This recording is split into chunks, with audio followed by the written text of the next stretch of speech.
I'm an old fuck. Kind of like a fat fuck, tall fuck, the skinny fuck, short fuck. You know. It's not old man. Old man is kind of like not an age or a period of your life. Old man is a point of view. You know. It's a way of looking at the world. There are some guys who are old men in their 20s and 30s. You've seen them. You know, they just got old mannish ways. Sometimes you see a little kid with, glasses and a double-breasted suit, and he's like a little old man. You know? So it's not old man. It's not old fart, which is kind of like. It's old fuck. You know. In this respect, fuck is a synonym for the word fellow. Well, you look pretty good for an old fellow. Well, I feel pretty good for a 69-year-old guy. Yep. You're going to be celebrating 70 next month? That's right. May. Yeah. Wow. 70 years old. Now, 50 years in show business, when I was doing some research, I thought, how often do you speak to somebody who's worked with Ed Sullivan and Keanu Reeves? That's quite a... Yeah. Who's more fun, by the way? Keanu is really fun on the set with Alex Winter. I was in Bill and Ted's Excellent Adventure with the two of them, and then the sequel, Bill and Ted's Bogus Journey. Right. Yeah, they were a lot of fun. They were very strange, but you know, well, they would never calm down until they call for action on a shot. They would clown and kid around and play grab ass and everything right up until the last second, and then it would be like and action, and suddenly they would be in the scene.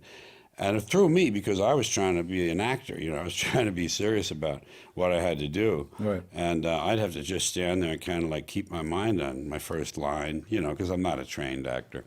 And well, we'll talk about your movie career, and we're going to invite such people. as it is. Yes. Invite people up for questions throughout Good. this whole thing. Good. But I do want to go back to what started this whole thing. Right. You were born in New York. That started it. Now, Is this collar okay? oh, Is collar straight? looks great. I'm kind of fussy about the collar. Your mother made a rather important decision when you were just a baby to Leave raise my dad? Yeah. He was a drinker, and he was a very successful advertising salesman in newspapers, selling space. And he was an accomplished public speaker, after dinner speaker, they called him. And he was a drinker and a bit of a bully. He never did beat her or touch her or anything like that, but he kind of terrorized her and was abusive to my brother. So she didn't want that happening to me. And when I was 2 months old and my brother was 5 years old, she took us out the fire escape window in her father's apartment in New York. I in her arms and my brother at her hand, down the fire escape into the backyard, through the backyards out to Broadway and into my uncle's Packard, and drove us off to the country, and she never looked back. Then she got back into business in advertising and raised two boys during the last half of the recession, the Depression, the Great Depression, and the Second World War. So she did quite a job. Your mom's been quite an influence on you, hasn't she? Yeah, well, she was the sole parent, of course, and she was absent because she had to work. So I did a lot of parenting to myself. I engaged in a lot of mental activity to kind of fill the void which children will do, and I had radio to listen to. But she was very conscious of language, as was her father. Her father, a New York City policeman, my grandpa, whom I never knew. I never knew any of the grandparents. I never knew my father either. I had the one parent in my experience. And my grandfather was a cop in New York, 20 years, around, way back, because they were all rather old when their kids were born. So as a result, this was in the 1890s. And he wrote out, my grandfather wrote out many of the works of Shakespeare longhand during his lifetime because of the joy it gave him. That was the explanation he had. Wow. So that's an indication of the language gene. at work. And my mother inherited that. The Irish have that to a great degree. Some do, some don't. But it's kind of a generalization, but it's true. It's an Irish trait. Language and gift of gab. My father had it, my mother had it. So it was natural for me to have that, and then she reinforced it.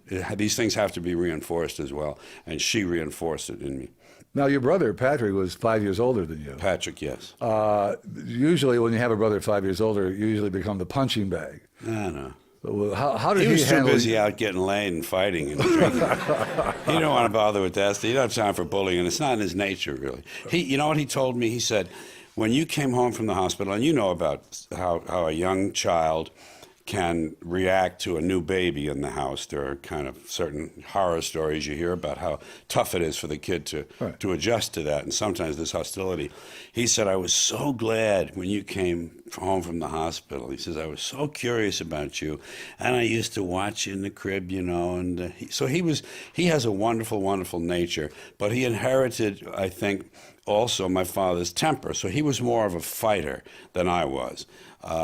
In the neighborhood, he was a physical guy, you know, in the bars and on the street corners. But I wasn't really of that type. You, in fact, used one of Patrick's jokes last night on stage. Yeah, he's a great guy. He's still alive, of course, up in Woodstock.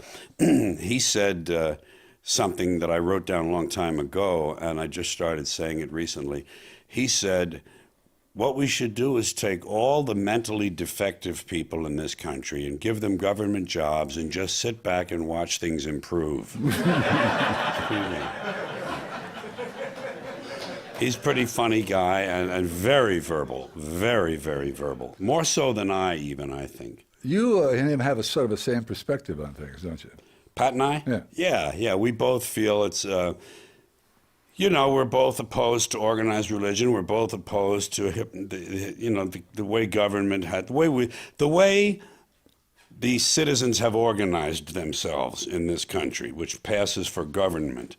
I think the republic is a failure. We both, for the most part, think this experiment was nice while it lasted, and we're not too impressed with the human species, because the record is rather not a good one. And so we inhabit the same area in those kind of philosophical areas, and we talk a lot on the phone a couple of times a week, and you see what we have.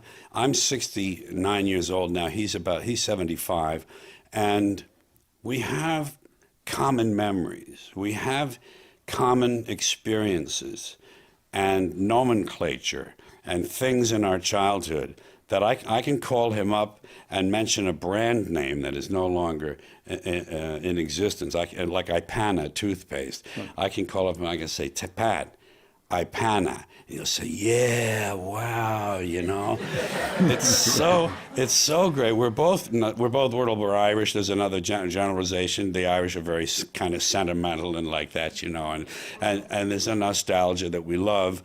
And we're both a bug for those artifacts of our childhood, and it's just nice to have that. So common vocabulary, common background, common memories. Do you remember, by the way, the spokesperson for Ipana on television? I can be reminded. No, Bucky Beaver. I didn't know that. I did not know that. Really? Well, television? No. We're radio kids. Right. I mean, we experienced television when we came home from the street corner, but we didn't hang on the television set after school the way the next generation did.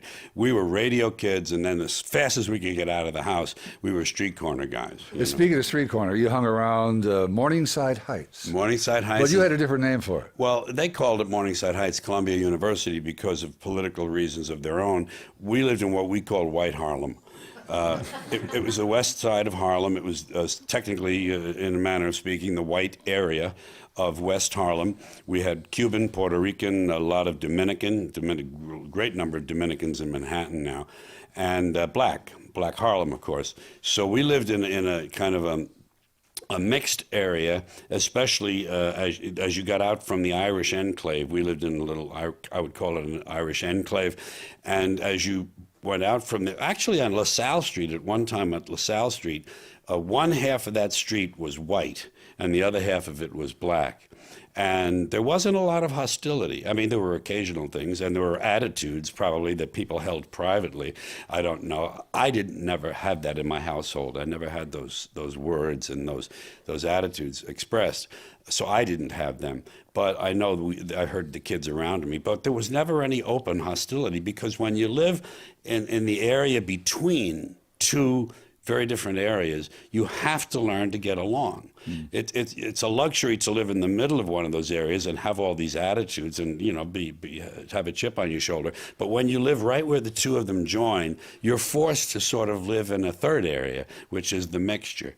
And it's very nice. It's very, it's a good way to start your life. Well, the people in that area, your childhood certainly impressed you. You shared them with all of us. Father Rivera. Was he really that lenient? You could actually see the line move at confession? Yeah, Father, we had about 6 priests in the parish. Father Kelly, Father Ford was the pastor, Father Russell, Father Smith, and some of them came and went, and I don't remember the names, Father Daly and Father Halpern and Father Rivera, who was there primarily because there was starting to be more of a Spanish representation. I don't use words like Latino and Hispanic. I say what we grew up with. They're Spanish people, you know, Spanish heritage. Somewhere in their mixed blood, there's Spain. So I call them Spanish people. Father Rivera was there to serve them and to pastor them, or I should say, to tend to their pastoral needs. And one of them was confession. And Father Rivera didn't understand. I mean, he understood English, but he didn't sound like he understood English. and we would go to Father Rivera because he was notoriously, or that's probably not the right word, he was famously more lenient. And you would get a lighter sentence, a lighter penance in confession. Sentence. And you could see people would switch the line, people on Father Kelly's line, when Father Rivera would show up and, you know, they kiss the stole and put it on and go in the confessional, you would see people race and rush over to Father Rivera's line. Father Rivera, you know, I say, Hail Mary. He didn't question you. Some of the priests, you know, they would question, so how did you touch yourself? How did you touch yourself, son? He didn't go into any of that, how I touched myself. No, you just started. You know, he didn't want that. You just started doing a voice. You used to sit around with a tape recorder and record these voices, didn't you? Well, this was a turning point in my life, and it's one that people should know about.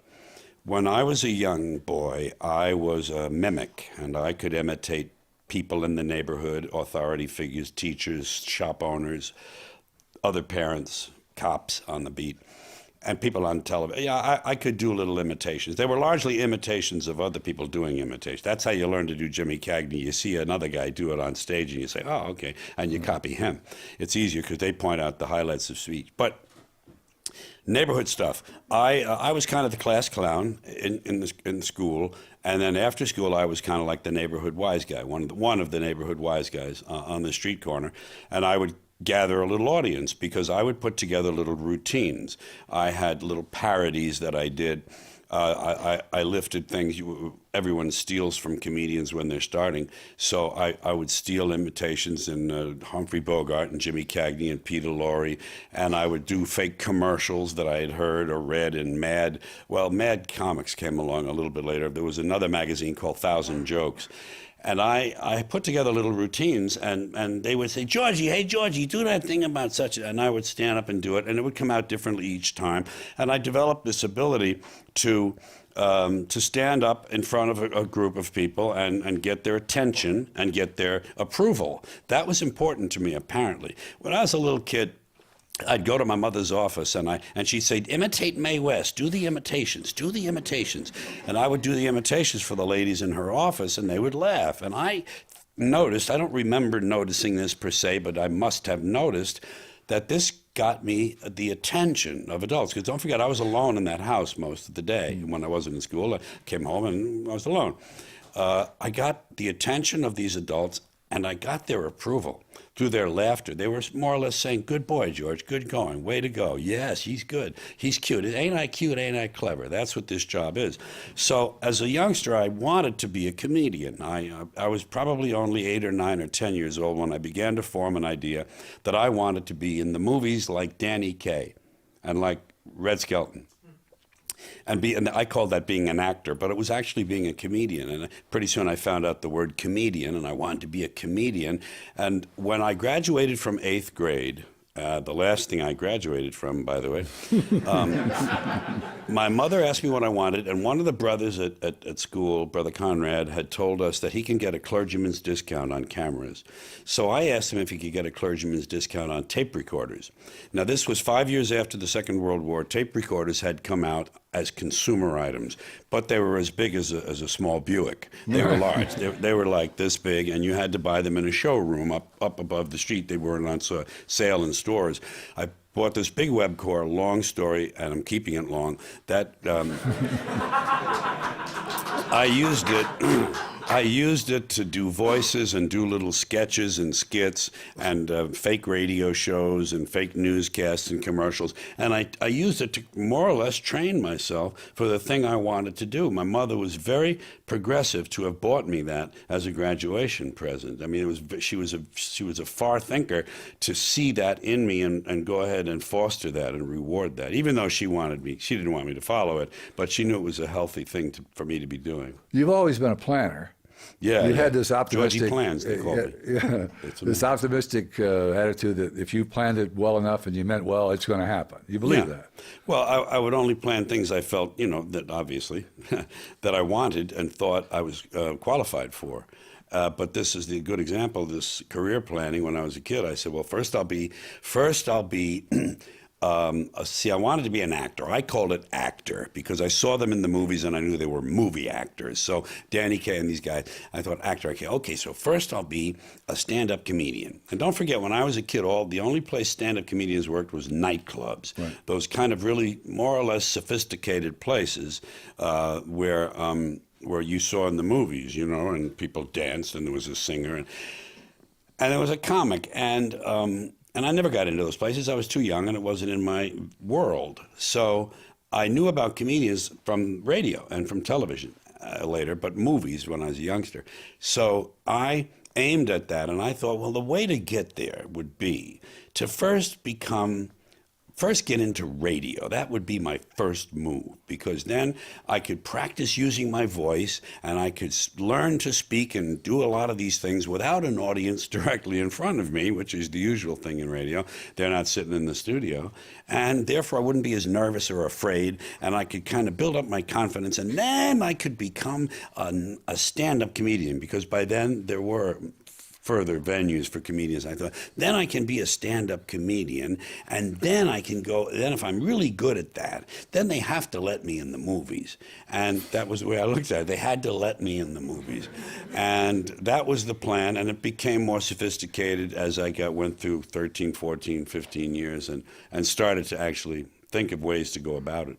Now, you actually revealed your life's plan in what, were you 11 years old? Yeah, when I was 11, was 5th grade, Sister Nina, and I saw her, by the way, just about 3 or 4 years ago. She came to a show of mine up in Wisconsin. Yeah, she was 81, sharp as can be.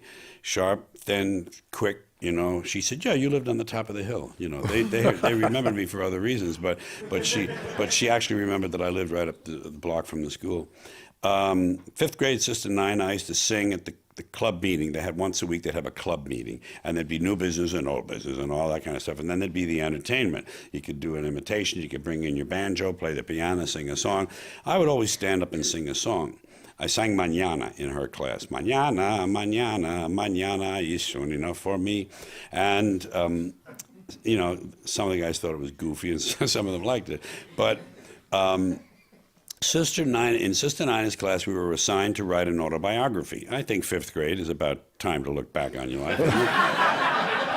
So, part of the autobiography was the last page, and that page was what I'm going to be. And I said, I want to be either an actor, announcer, disc jockey, imitator, I guess I called it, or an actor. That's when I started with actor. Actor, comedian, imitator, announcer, or something like that. So there it was, right in front of everyone. And there was a nice amalgam. You can tell that the thing I wanted most was attention.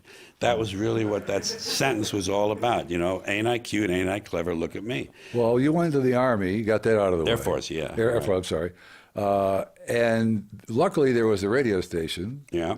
Just off base. Yes. It was in Shreveport, right? Shreveport, Louisiana, which sounds like a kind of a dopey place for this. Actually, it was a very hot radio market. They had 9 radio stations at that time, and was very competitive. And top 40 radio was just beginning, and rock and roll was just beginning, because Elvis Presley's first hit came out in I believe 55 or 56. And there I was, right on the cusp of all of that. And I wanted to be this announcer, disc jockey guy, when I got out of the Air Force. My plan was to go in the Air Force, do 4 years from 17 to 21, get out at the age of 21, and use the GI Bill to go to school to learn to be an announcer and a disc jockey, so that I would be learning when I was 21. Now, I got in there, and when I was 18, I was in an amateur play downtown in Shreveport, in a very good community theater company, by the way, Shreveport Little Theater. And I was doing a play called Golden Boy, and in it was Joe Monroe. And Joe Monroe was famous as a radio personality in Shreveport. I was out on the base. I was in the Air Force out on the base. And in my off time, I would do this play. And Joe was a famous radio personality. He did the morning show. He did the afternoon drive time. And I didn't know he owned the station. But so it was a really great station, KJOE, KJOE in Shreveport. That wasn't the clue? Yeah, well, there was a slight inkling in my mind, but I didn't know that he was the outright owner. Actually, he was 51%. Now, that station was number 1 in a 9-station market, in spite of the fact that it was a daytime-only station. They had to come on the air every morning again at sunrise, turn the transmitter on, and gain back all the listeners who had tuned out at sundown. There are some stations of low power. This was a 1,000 watts, and daytime only, but it was number 1, and it had about a 50% share of the market. And this is what... with 9 stations, competing with 8 out of the stations, they had 50% of the listeners, yeah. I was going to say, this is what it sounded like if you lived in Shreveport. Alex, you want to roll that? The beginning of my show. Yeah. It's time to smile and swing a while with Carlin. George Carlin is on the air, the smoothest record man anywhere. Get set to listen, 'cause here we go on the George Carlin Show.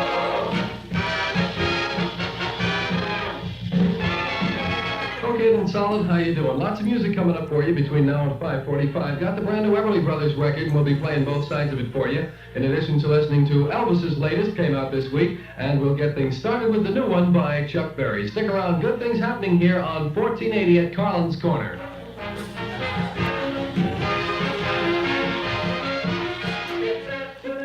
Yeah.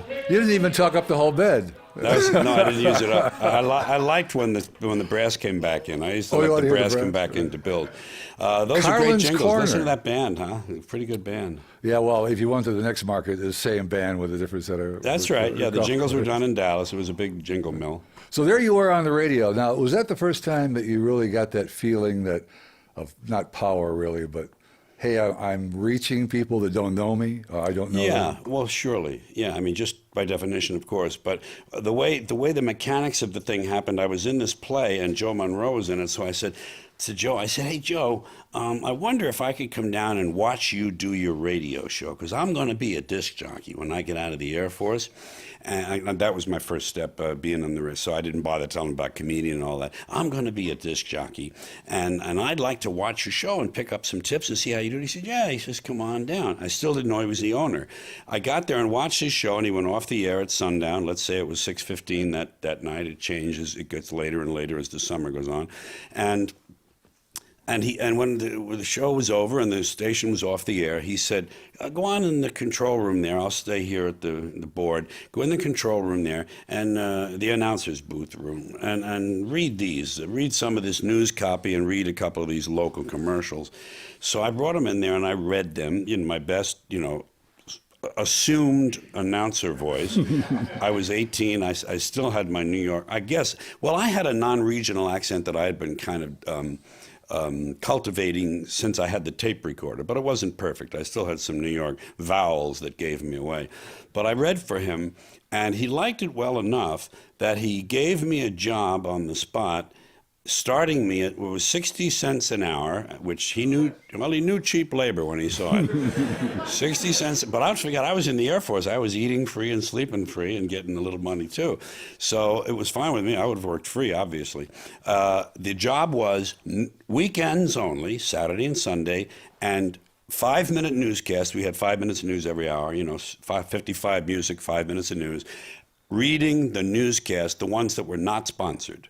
The sustaining newscast. It was either for the U.S. bonds or join the Navy or some kind of, drive carefully, those kind of things. So I learned the weekends reading those newscasts, how to read on the air and everything. And pretty soon I got a noontime spot where they played nicer music. It wasn't top 40. They played kind of like nice music. Joe was a musician, actually. So that's how it all began for me. And I saved all that time. When I got out of the Air Force, and I got kicked out a year early. I was going to say, you keep saying when I got out of the Air Force, but the fact is, you were kicked out of 3 high schools. That's right. Kicked out of choir, kicked out of summer camp. Altar Boys, summer camp, Altar Boys, and Boy Scouts. And that's called... And the Air Force. That's called the hat trick. Now, what was the terminology the Air Force used? The Air Force discharge? That was, it was a general discharge under honorable conditions. It wasn't a BCD, a bad conduct, and it wasn't a dishonorable. So I got all my pay and allowances. But they let me out early because they were looking to cut manpower, and they looked in the areas of people who were being less productive than others. And I had stopped. I was in a very elite maintenance squadron. We had to have the highest IQs going into the Air Force of anyone to get into K systems. We ran and maintained the bomb navigation system. They were analog computers and radar systems and optics. We repaired them, and that was a very advanced system made by a lot of different. It was in the Boeing 747, which was the medium bomber. And I got out of the maintenance area. Once I got the job in the Air Force, they thought, well, that's pretty good. We got a guy doing kind of public relations for the base. This is good for the Air Force Base to have a guy who's being productive and not just knocking up local girls, So I got out of my career field, as they call it, and because I was not productive in their minds, and so I could get out 11 months early. And I got out at 20, and at 20 I had my GI Bill of Rights, and I had 3 years experience in the field I wanted, and I had beat the game. Very good. Yes. It was a good start. It was a great start. It let me know that, man, you can make some breaks for yourself. And the next stop was KXOL, and you met in Fort Worth. I met Jack Burns in Boston on radio up there, but I wasn't suited for that station. It was a network station with soap operas and stuff, and I went up there because you always want to get to a bigger market. When you're in radio, the first thing you do is you start recording your voice. You start taping to make your tape. You start making your audition tape so you can get to a bigger market. There's more money, more exposures, you can move on. It's a farm system, So I wanted to get to Boston. I thought, well, I'll go to that station. I had a friend who got me in there. The guy was in the sales department. And I figured, well, I can make a base there and I can look around Boston for a top 40 station to go to. But it never worked out. But I met Jack Burns there. We roomed together with a third guy, Ron, and hit it off very well comedically. And I lost that job. I got kicked out of there for taking the news unit, the mobile news unit, from Boston to New York on the weekend just to buy some grass. That was what I did. So, once the twig is bent, So grows the tree. And there I was. Well, wait a minute. You didn't go there because the pot was so good in New York. You didn't know anybody in Boston, right? I didn't know anybody in Boston, and I wanted to be with my buddies down in New York. Right. So we were 5 of us driving all through Harlem looking for grass because we knew where to go. 135th Street was the stop. We had certain stops we could make to buy grass, and we're driving around in this thing with, it says on the outside, it says WEZE, NBC News, you know, and we're looking for grass, and we're all like guys, you know, in our early 20s. So it was a lot of fun, but. Got fired from there, was out of a job for a while, and then I got called down to Fort Worth, where another guy from radio in Shreveport had moved on, a sales director, and he wanted me for their station in Fort Worth, so he brought me down there. So #1 station, I got the homework shift, 7 to midnight, answered my own phones, took all my own requests and dedications, and suddenly one day Jack Burns showed up from Boston. He says, I'm going out to give Hollywood one last chance at me. That was his attitude, which is the way to look at things. And his tires were bald, so luckily a news job had opened that day, and he got that job, and he was my nighttime newsman. And you know the rest. We went down to an after-hours comedy joint, which was really a coffee house called The Cellar in Fort Worth. And we did impromptu sketches every night, impromptu skits and two-man stuff. And it was so successful, we left radio. We said, screw this. You know, we had great jobs. We were making like $300, $400 a week. It's 1960, and we're in Fort Worth, a good market.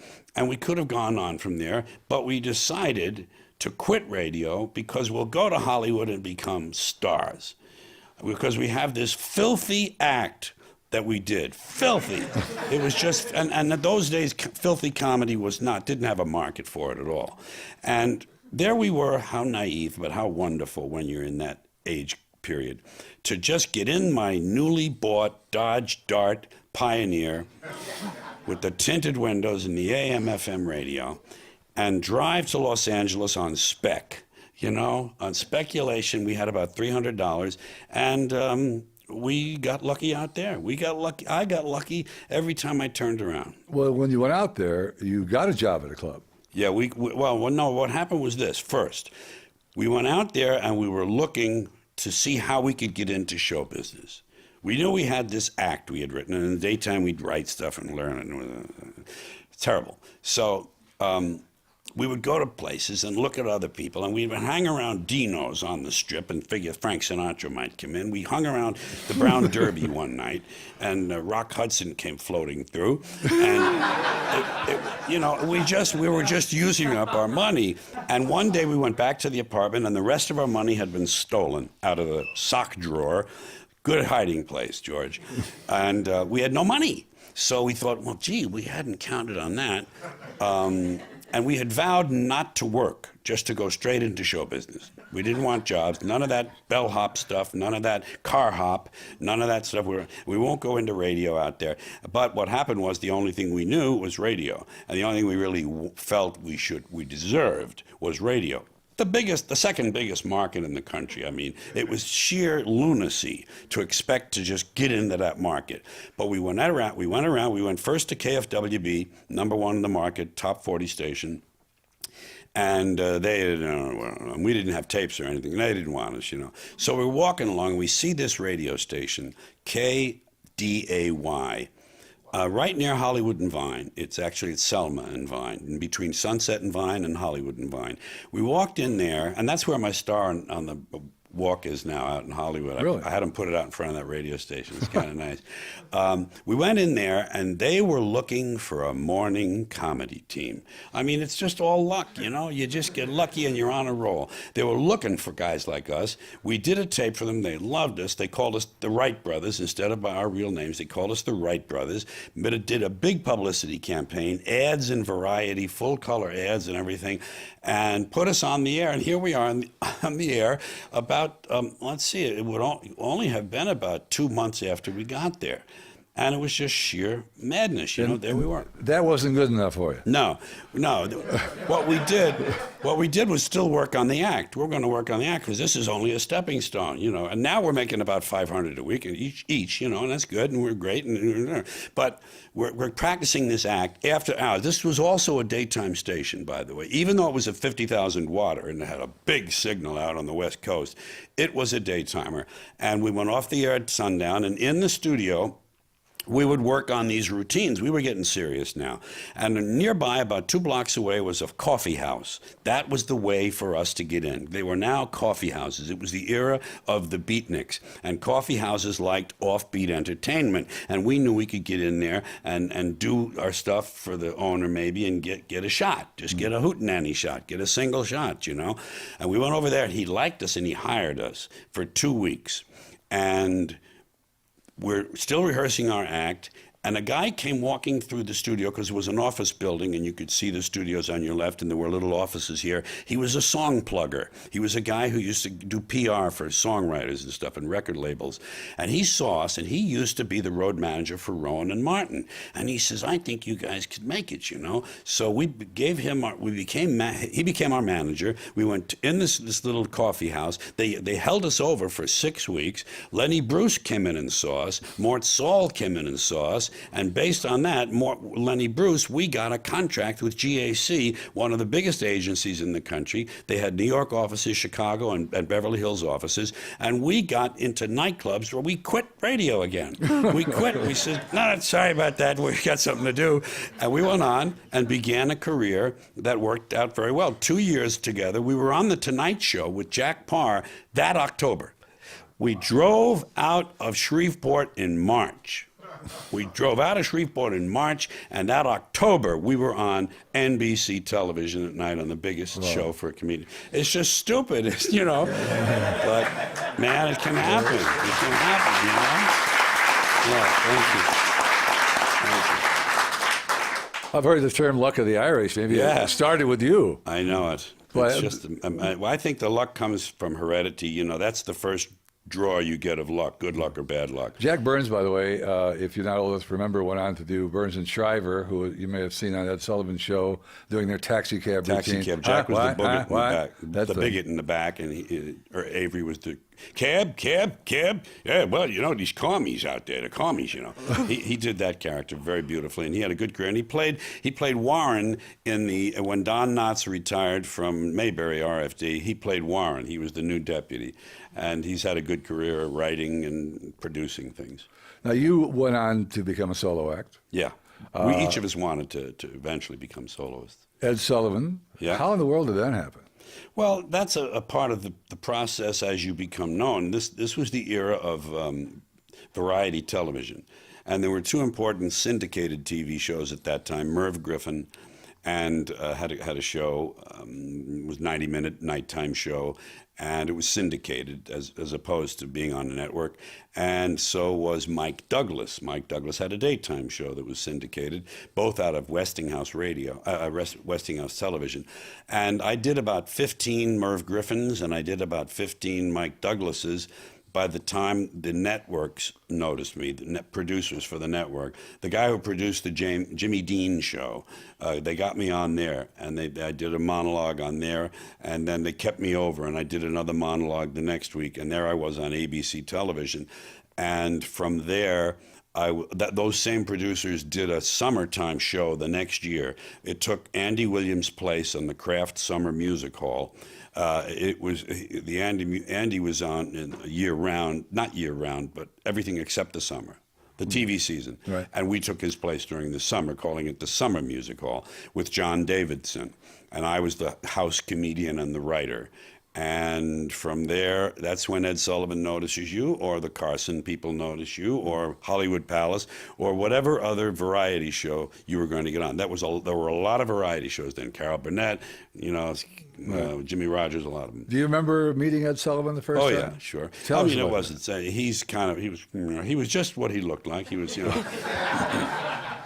But he took I held out. They wanted me on that show. Here I am, you know, still now in my early developmental stage, although I was on national television a lot.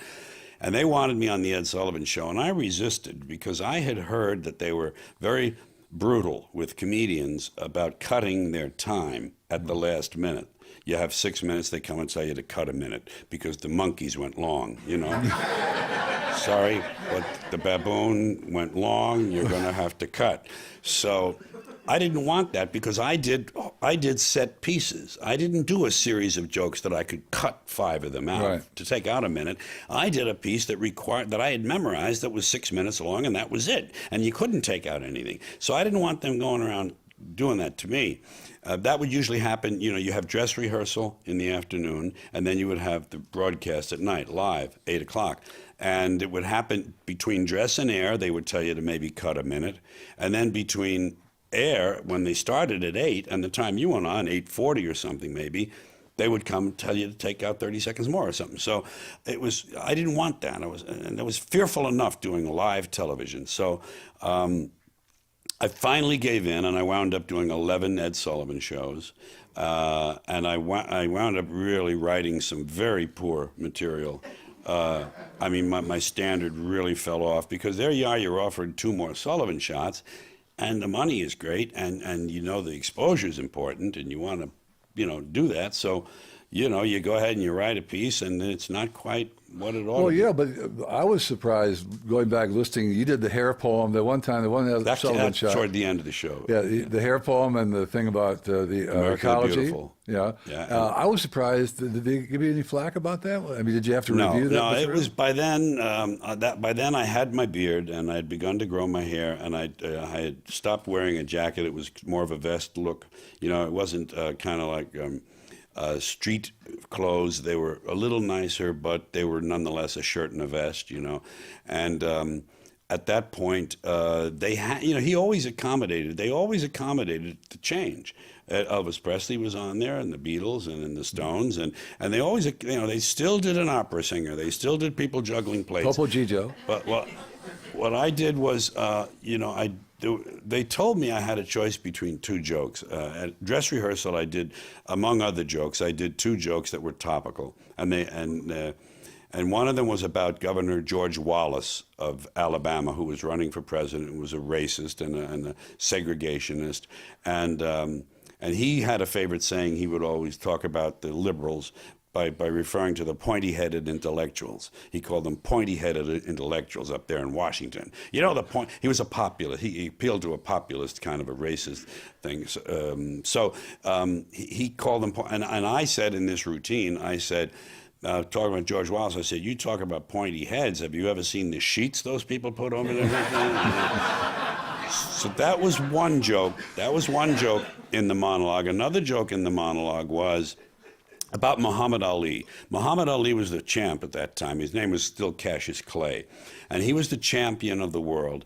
And they took away his championship because he wouldn't go to Vietnam. He refused to go. And he was, of course, right to do that, I think.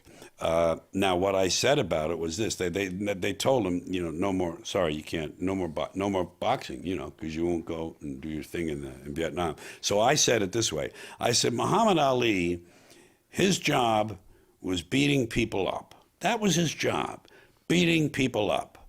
They wanted him to go overseas and kill people, and he said, no, I don't want to kill people. I'd rather just beat them up. And they said, all right, well, if you won't go and kill people, we're not going to let you beat them up.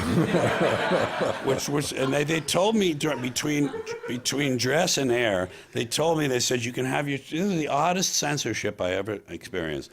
They said, you can have one of those jokes or the other, but not both.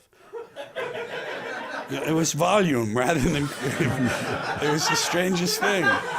So obviously I chose the Muhammad Ali joke, which is a far smarter joke, you know, than the pointy head. And so that was my memory of the last show I did. You know, he went off the air. Actually, I did the second to last Ed Sullivan broadcast, although we didn't know it at the time. We found out later that, you know, when he was canceled. Now, here we're into the 60s. I'm taking longer than I had planned because That's okay. there's I so mean, many sorry. things. You're into the 60s. Mm-hmm. You've been getting high since you were, what, 14?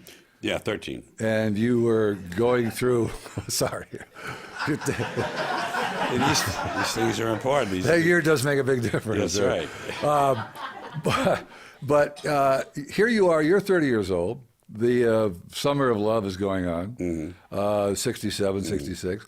Everyone who's involved with that is generally about 20 years old, and their parents are 40 years old. In the nightclubs I was working. And you're in the middle. Yeah. And you're playing to the parents, and you made a decision at that point that you were playing to the wrong audience, basically. Yeah. Just a small backstory to that. Remember the Danny Kaye dream as a child? I wanted to be like Danny Kaye. So that was what I was pursuing in show business, and that's where I had come to that point on the road to. I found out in the interim on the way that I wasn't such a great actor, and I wasn't going to be in the movies. But I found out I was a pretty good writer of comedy, and that I could probably do that and figure that out for the rest of my days, and let that be my thing with some movies thrown in. So I got to that period, and I had dropped some mescaline and some acid, as had a lot of my friends, and I hung around with mostly malcontents like myself. All my life I had been, I got kicked out of all those things because I defied authority all the time. I wasn't in step. I was constantly out of step with this society and the authorities in it.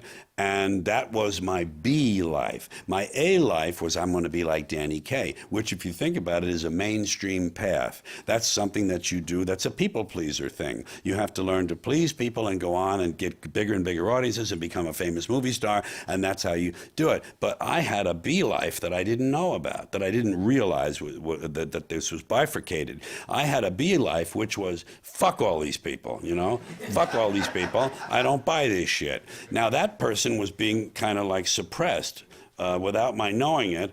I lived it out in my private life. I hung out with musicians, and their hair started to get long, and the music started to change in the 60s, and the music was protest, and I was hearing people who were using their artistic talent to further their ideas and their philosophies.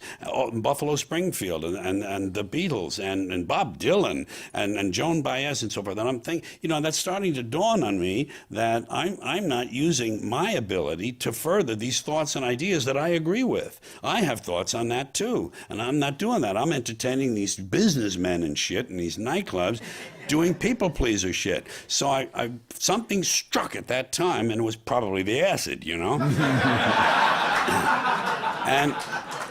I realized that I was in the middle, that these people were in their 40s, I was entertaining the kids in their 20s, well, kids, not the people in their 20s, were embracing the anti-authority that I had lived. So I said, well, this is where my audience should be. And I didn't redo, I wrote a new act. I put in a lot of my thoughts and feelings, and it became autobiographical. That was the first thing that a writer does usually, is to write about himself, even if it's thinly disguised. Mine was open. I talked about being a Catholic, being a school kid, being a New Yorker, and the things that had affected me and that I enjoyed about school and those experiences. Yeah, but during this awakening of yours, Yeah. You fell victim, like a lot of us did, to when you're doing drugs and whatnot, it's not always conducive to productivity. And Yeah, well, once you get to something that you can't put down, Right. I could the beer and the pot. My lifelong buzz was beer and pot. You can put that down. You can regulate that. You can say, okay, well, today I have to do this. I'll just have about 2 beers in the morning and smoke a half a joint, and then I'll do that, and then I'll get high. So that's. But when you get to things like cocaine or any of the other ones we all know, and you get to the addictive drugs, it's a different story, and that's what happened in the early 70s. Once I had started my record career. one of the fallout things that happened as a result was Carson. He sort of distanced himself Yeah. from you when you're going through this change. Well, when I went through these changes, my appearance, my hair got longer, my beard grew, and my clothing became closer to I guess you'd call it the hippie ideal, And now some people in show business, some old, the old timer, not old timers, but the old school people, they thought that I was making a very crass decision to as I heard it from one guy, to cash in on the hippie thing. That was their way of looking at this from the outside. They weren't attuned to the kind of, pot is a value-changing drug. It's a hallucinogen. It's a mild hallucinogen like acid, and it's a value changer. And if you smoke from the time you're 13 till the time you're 30, you have formed certain attitudes, and it just reinforced my malcontent, my outsidership, the feeling of being outside and not belonging. So these people had never had that, so they couldn't see that there might be some integrity in what was happening to me, and they thought, well, he's just trying to cash in. Don't worry about it. They'll see through him, and he'll. You thought you were doing a Bobby Darin with Yeah, this, right. Just going to the mountain and coming back, I am different. And it wasn't that. It took 2 years for this change to take place, physically, with the growth of the beard and the hair, and I did it on television. There were syndicated shows I was doing by that time. Virginia Graham had a 5-day-a-week show. Della Reese had a 5-day, and so did Steve Allen. And on these shows in this change period, I would explain what it was, that I don't belong in nightclubs. I belong on the colleges. I belong on the campuses. The beard would get longer, the hair would get longer, and by the time 2 years was up, I was there. But in the meantime, regular show business, which I cared very little about, but Johnny Carson was important. That was another platform that I wanted to show my kind of like new self. And they got afraid when they heard about it, because they thought, oh, he's on the acid, and they don't know what you're going to do. And I came in to see Johnny one time, and what happened was my wife had written a press kit that was very kind of telling about my new change, my new direction, what I wanted to do. And I was going to handle myself and just kind of be my own manager. And the press kit, I wrote a very funny thing about why I wanted to go to the colleges. I want to go to the colleges because you can steal lab equipment and stuff. And it was just a very bizarre letter. And I signed it with my left hand like a 2-year-old, And so they saw this at Carson, and they thought, this guy's fucking nuts, And they dropped me. I had already done probably 10 or 15 Johnny Carsons, maybe more than that. And they dropped me. And I was a year before they could see this other new self take hold, get some credibility by virtue of the fact that I was working in coffee houses and filling them. And then I did concerts and I filled them. And then they said, oh, okay. And they let me back on. Yeah, but you made the mistake. Well, I shouldn't say it was a mistake. That's for you to decide. But you got all coked up and ran into Johnny's dressing room. I asked to see Johnny in his office. Oh. I asked to come over because I wanted to present my case. But I was full of coke and I was real speedy. I was getting my teeth and probably my legs were going like this, and everything. I don't know. And I had a tie-dye shirt that was really garish and bizarre looking, And that just confirmed what they thought. They thought, oh, fucking Christ, look at this, So I had to fight my way out of that by being accepted in the place I said I would be, which was, younger, I'll call it a more youth-oriented culture, Well, Johnny obviously knows talent, because you ended up coming back and hosting. You filled in as guest host. How many times? I don't know. It must have been 20 times I guest host. I've done 140 of those shows, counting Jay Leno, starting with Jack Parr. Did you enjoy co-hosting? Was that too straight for you? No, it was. I enjoyed the status that it gave me, and the exposure to talk about whatever other things I wanted to talk about. But it wasn't coming. And I was loaded on coke on a lot of those shows that I co-host. I did one show when I was loaded, and David Carradine was one of the guests, all right? I believe he was on acid that night. I only just say I believe that. I've never asked him. He came out in one of these, he was in that kind of Far Eastern, that period. Kung Fu thing. Yeah, right. Well, this was more like Far Eastern. It was kind of a diaphanous, sort of a flowing white garment, And he came out, and he was sitting there on the couch with his legs in the crossed position up on the couch. And I could swear to this day that each time I asked him a question, that he was answering the next one. Yeah. That's how fucked up I was. And you do have a list of the questions, so you kind of know what's next, because you do rehearse what you're going to ask. But I don't know how that would be possible, but it seemed like he was doing that. I must try it. I wonder if there's anyone out in eBay land who has an old copy of that for some odd reason. I have a lot of old Can you imagine Mr. and Mrs. America laying in bed watching? Yeah. And you guys are on. I know. By the way, speaking of being coked up, the very first Saturday Night Live, Yeah. you were the host. Coked all week. And did they have to bang on your door and get you to come They to say they rehearsal? did. It's been said to me. I believe it because you do get, you do lock all the good bolts and things and shit when you're getting real paranoid, Yeah, I did. I had great coke too, and I did it all week, and I didn't like what I did on the show, and I was afraid to do sketches. I didn't want it. I told Lauren the first day, I said, don't put me in sketches. I'm not good at that. I really didn't feel very confident about acting ability, and I didn't know sketch acting is different from acting. So I didn't make that accommodation in my mind. So I just said, leave me out of everything, Just let me do little spots. Let me do little monologues, 30 seconds, a minute and a half, 2 minutes here, and all through the show. And that's what they did for me. They left me out of the sketches. But I can see myself grinding my teeth on that first broadcast. If you ever see the DVD, watch for the guy grinding his teeth and catching his breath, kind of like, I believe you told me you had a collection of a videotape collection of you over the years, showing your hair, different lengths and whatnot.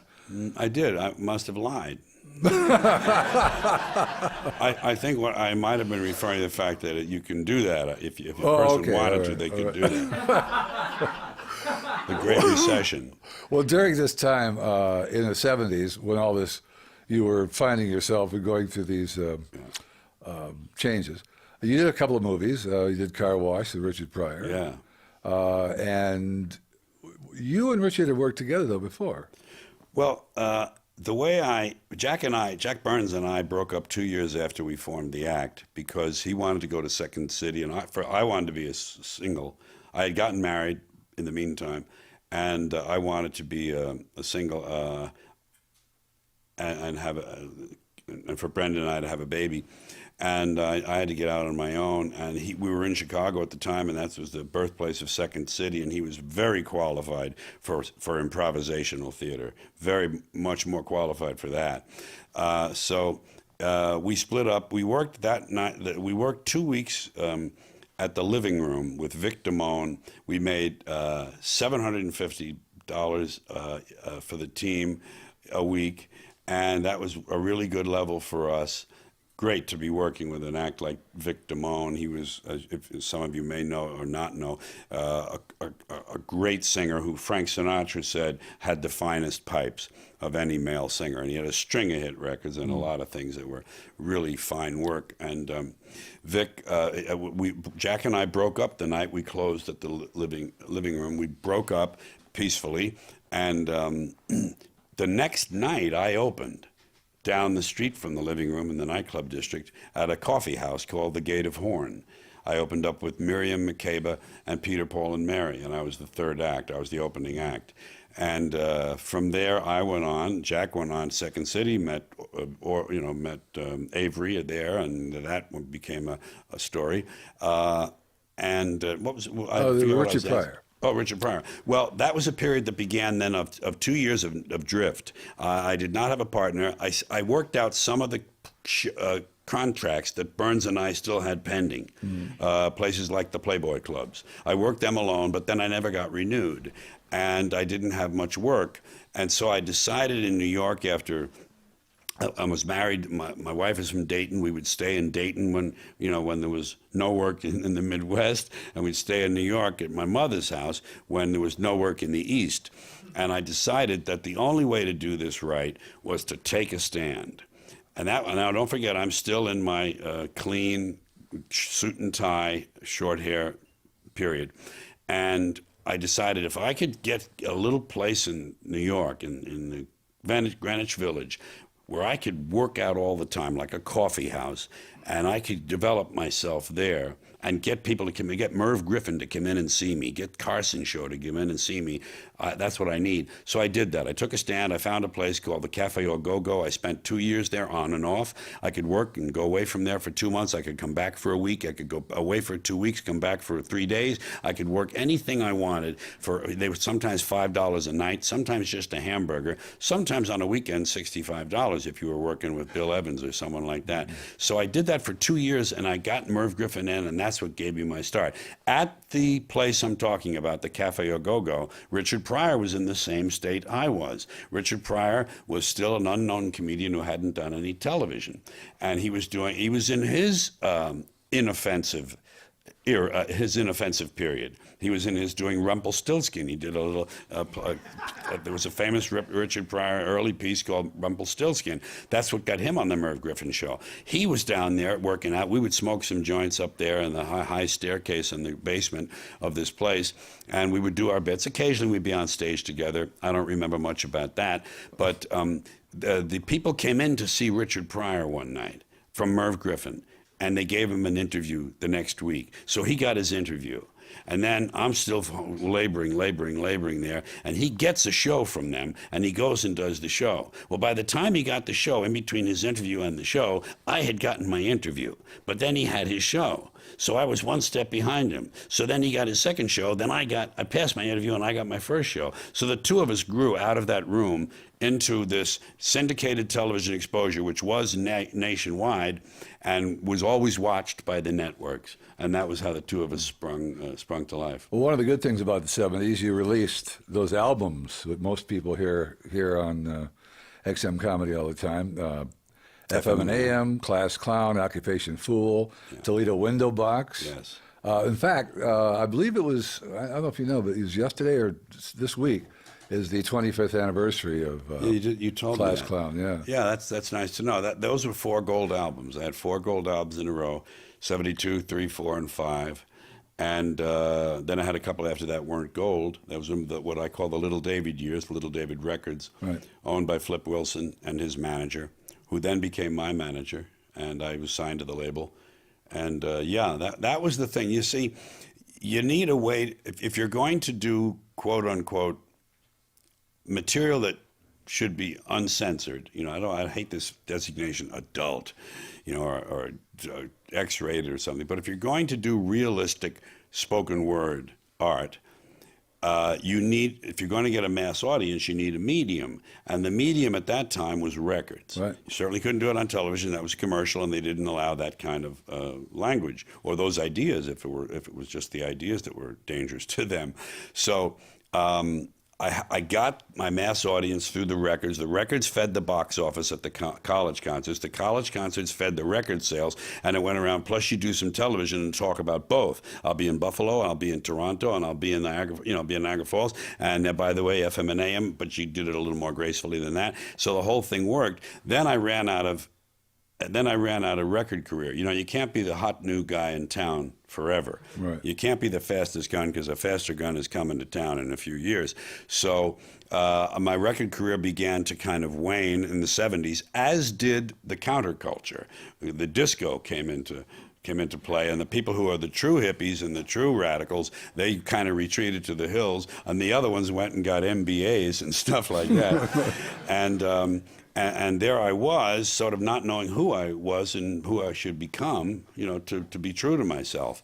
So I drifted a while, and that's when cable started. That's when HBO started at 75 or 76, and I got on there in 77.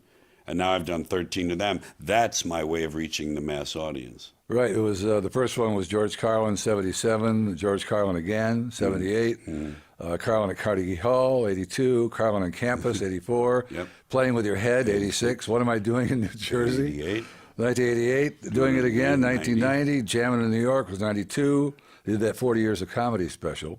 In 96, Back in Town. You Are All Diseased in 99. Complaints.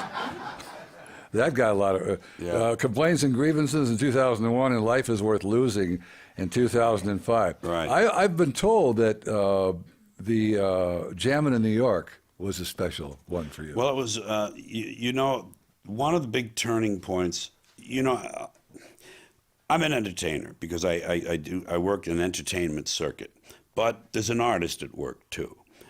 Not all entertainers are artists. Some are just entertainers, and they kind of experience life, their creative lives in a static way. They get to a certain place and they kind of stay there. Other people who have an artistic element or component grow, because artists always grow and go somewhere. Artists are on a journey. They don't know where it is going. They don't know. They don't want to know. They just know there's something else. There's something more. There's more in me. There's more to talk about. There's more to look at. A painter, a composer, they grow, they live, they grow. It's an ongoing thing. So that is true for me as a writer. That's the artistic part of me, is the writer. Well, what am I answering again? I'll get to it. Just help me out. You were talking about the HBO special. Yeah, Oh, Jamming and in it New changes, York. right. So the artist goes through phases and changes, and I found my comic voice as a younger person in the coffee houses. I found my comic voice, and then that comic voice lasted until the late '60s, early '70s, when I made that change to the countercultural type material. That was a shift. That was a paradigm shift, and that was a change in voice, the comic voice and the writer voice. And then and then through the '70s, I developed that, and then I kind of lost track of what would be next, and I didn't know. I kind of drifted, and I was grasping. Then in '92, even though I did these HBO shows, and they were plenty good, I like them. I still would stand behind every word of them, but there wasn't a new voice yet. There was just like an improved voice that was ongoing. In 1992, I discovered silence on the stage. I discovered that you could have long periods of silence. The show I did, Jammin' in New York, had a long, more or less serious piece called "The Planet is Fine, the People are Fucked." And and it was about the fact that the planet will outlive us. Don't worry about the planet. People who tell you they're worried about the planet are not. They're worried about themselves and their habitat. They want a clean place to live. And that's fine. But don't be talking about how you're going to save the planet. You're not. The planet will outlive you, and it will heal itself. And that piece was very thoughtful and very interesting, and I loved it. But I had to learn that there were times in the show when it was okay not to get laughs.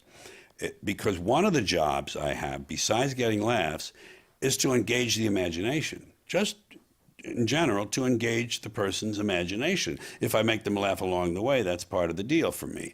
But I learned then that I had a kind of a more serious writer voice in me. And that's when another shift took place. And the shows that follow, that came in the 90s, are representative of that. There's more of a social commentator in them. There's more of a, if you will, a quote-unquote philosophy beginning to emerge. And that was another important shift for me that is still playing out. Plus, it was the first live one.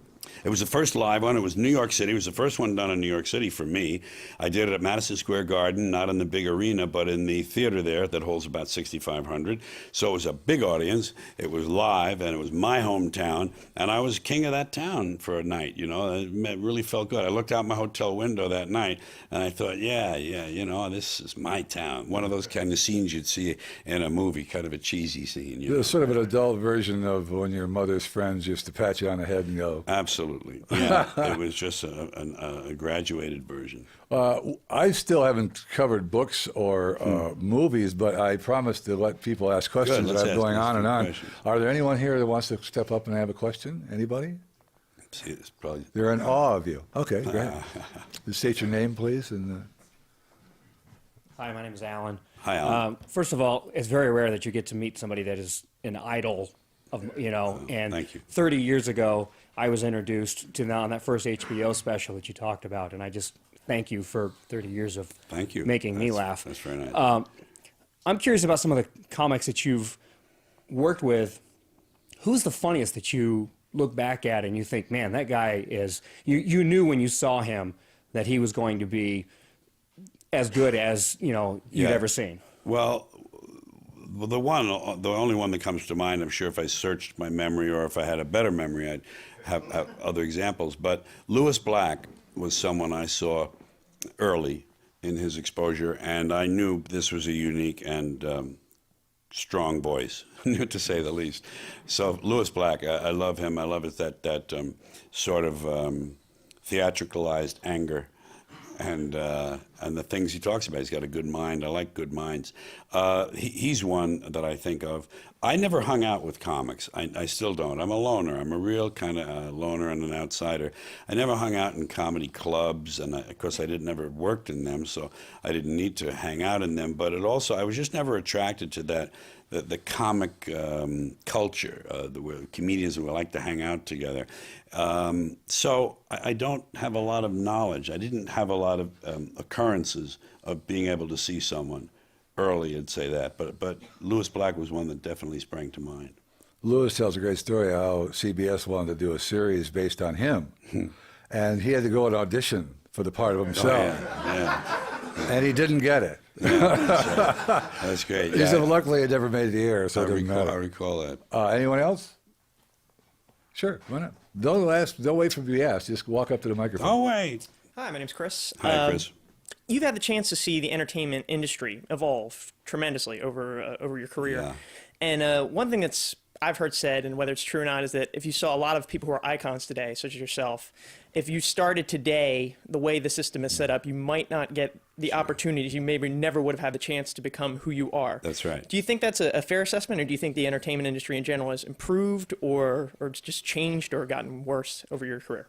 Well, depending on the individual, that's both true and not true. I would say with user-generated content and the viral quality of the internet, that a person who is self-made, let's use that for shorthand, a person who wants to be self-made has some avenues that certainly I didn't. But on the other hand, life and the world and show business were simpler then, so it was easier to see where the path ought to be. I mean, there was only one way I was going to get started, and that was to get on a radio station, and in the midst of having that career going, to look around at places where I might have a chance to learn to be a stand-up. You know, there were some nightclubs and there were some coffee houses. So the world and the choices were limited, which was probably good for me. But I think if I had had the same tools genetically and had them reinforced as they were for me in this era, and I had these impulses to show myself off, I think I may have found a way, but God knows how different it may have been and how much longer it may have taken. It's a much more complicated place. I don't envy, I wouldn't want to come of age at this time. Although I see a lot of advantages in it that we didn't have. I see that and I understand that. But I'm very happy that I came of age in the period I did, because you could grab it. You could kind of put your hands on all of it without much effort, you know. And now it's pretty elusive and pretty fragmented. Now, you mentioned you sort of, I don't give up is the word, but you didn't take the movie idea of being a movie star quite as seriously. I wasn't after a an while. actor. And you've done movies here and there, and you've done voices in animated films. Mm-hmm. You were the Volkswagen bus in Cars. Cars, right. Fillmore. Yeah. But recently you played Ben Affleck's dad in Jersey Girl. Yeah, that was I a liked serious that. role. Well, that was written for me, and I could show my sweet side. And a bit of irascibility, but there was a sweetness to the role. It was a grandfatherly role. It was written on a model of his father, and so it was kind of more suited for who I was at the time. The other thing I'm proud of having done, I did a Hallmark mini-series called Streets of Laredo, which was a continuation of Lonesome Dove. And it was the authentic continuation. There's an ersatz continuation that was kind of bogus, but this was the authentic one. And I did a part of an old scout, and I really felt good about that. And then Prince of Tides, I played the gay neighbor Eddie, and I was really happy with the way that came out. But I wasn't really born to be an actor. If I had trained all my life, it would have been a different story. If I had learned technique and training, yes, but I didn't have the tools. Hello, I'm Michael. Hi, Mike. Mr. Carlin, we know a lot of your comedy comes from things that really piss you off. What are some of the things that really piss you off that you haven't really talked about on stage lately? Well, you catch me short because I don't have my computer at hand and I can't go look for a lot of stuff. I'm blessed with some pretty deep files. I don't suffer writer's block, believe me. This current show I'm doing, I went in there and I dug out the whole 75 minutes all at once, and during a week's time, took it all out and began doing it the way it was, those 75 minutes from scratch. So I'm very proud of that productivity record. But I think it's not so much what I'm angry about, because anger implies that you have a stake in the outcome, that you care. And I don't really care. I don't. I mean, it comes across as anger. Obviously, there's a theatrical, there's a heightened kind of intensified theatrical anger that you need to convey these thoughts. But I'm not personally an angry man. I'm not personally angry about these things. I think they're wonderful because I root against the species. I came to a realization, and this freed me as a writer. This was part of that transformation in the 90s. I realized I didn't really care about this outcome on this planet. I didn't care what happened to the species. I think this is a species that was given great gifts and had great potential and squandered them. I think this species squandered them. I think it chose poor ways of organizing itself, socially and politically. I think it made a wrong turn when it came to buying the okie doke that the spiritual leaders gave, the high priests. We turned it over to the high priests and the traders. It's commerce and religion that have ruined and spoiled the potential of this species. And in this country, the same two things are true, but this country is writ large, and this country is the leader in the decay of the soul, if you will. Just I use that metaphorically. It's just, and I just don't care what happens to this country. I don't care. I don't give a fuck. So, and you know what? The only anger there is, and I recognize one in my voice there. You know what that is? It's really a reflection of disappointment and disillusionment and being let down by my species. We had such great possibilities, and they're not being realized. They talk about poets and philosophers, and well, aren't there? Yes, there are. How much influence do they have? None.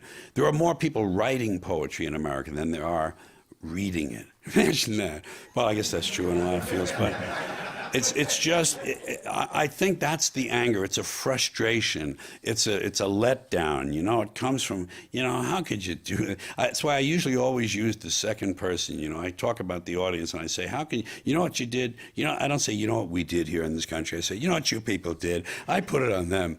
It's not my problem. So anyway, that's just a taste of what eats around the edges for me. And if you don't know, if you want more of George's philosophy, the books, Brain Droppings, Napalm, Silly Putty, When Will Jesus Bring the Pork Chops? Yeah. And sometimes a little brain damage can help was actually originally a promotional item. It was actually a magazine-size item to be sold at concerts, but I didn't. I wanted to put out some material in there.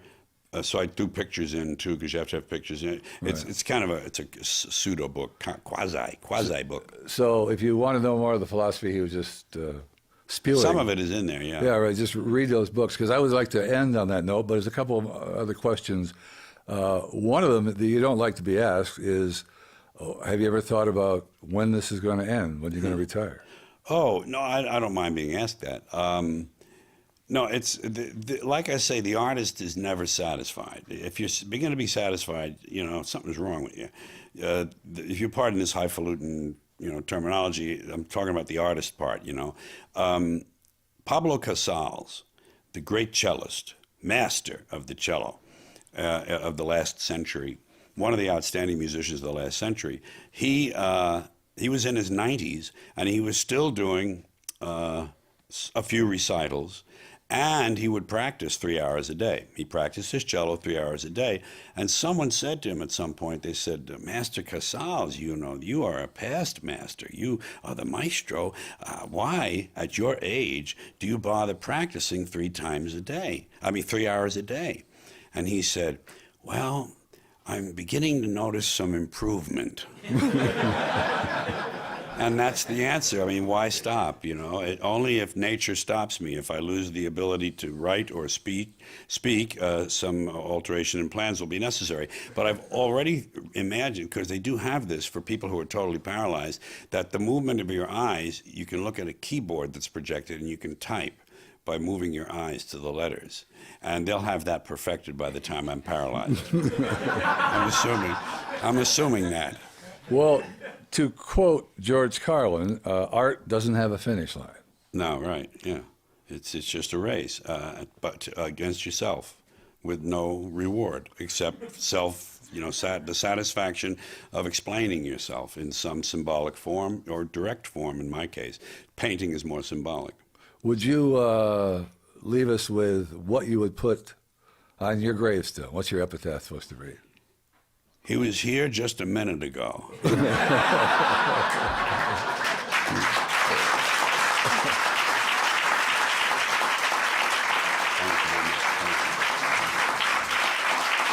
George Carlin.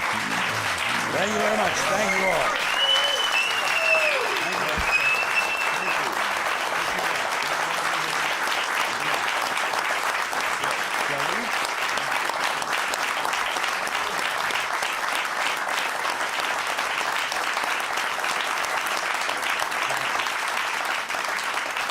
Oh.